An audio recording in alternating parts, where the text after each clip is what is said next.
اللهم اهدنا فيمن هديت، وعافنا فيمن عافيت، وتولنا فيمن توليت، وبارك لنا فيما أعطيت، وقنا بعزتك شر ما قضيت، فإنك تقضي ولا يقضى عليك، فإنه لا يذل من واليت ولا يعز من عاديت، تباركت ربنا وتعاليت، لك الحمد على ما قضيت، ولك الشكر على ما أعطيت.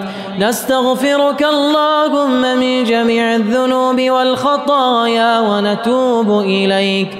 اللهم اقسم لنا من خشيتك ما تحول به بيننا وبين معصيتك، ومن طاعتك ما تبلغنا به جنتك، ومن اليقين ما تهون به علينا مصائب الدنيا، ومتعنا اللهم بأسماعنا وأبصارنا وقواتنا أبدا ما أبقيتنا، واجعله الوارث منا، واجعل ثارنا على من ظلمنا، وانصرنا على من عادانا، ولا تجعل الدنيا أكبر همنا ولا مبلغ علمنا ولا إلى النار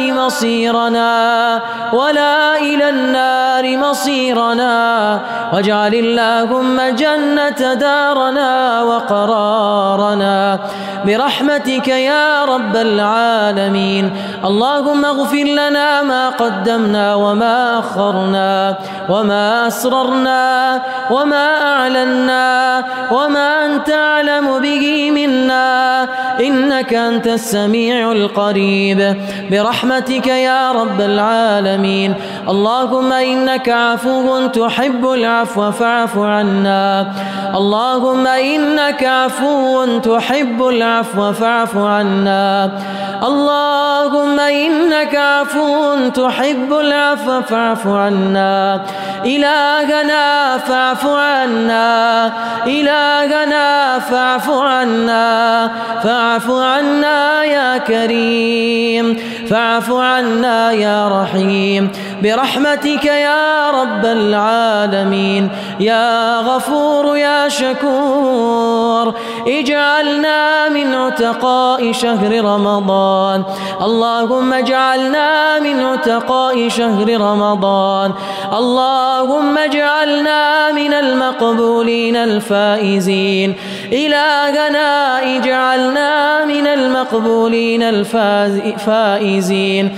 اللهم اجعل بلدنا هذا آمنا، اللهم اجعل بلدنا هذا آمنا سخاء رخاء، وسائر بلاد المسلمين برحمتك يا رب العالمين.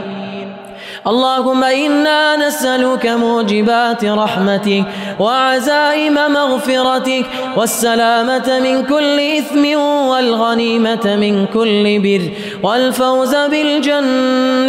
والفوز بالجنة والنجاة من النار، اللهم أجرنا من النار، اللهم خلصنا من النار، اللهم أدخلنا الجنة مع الأبرار.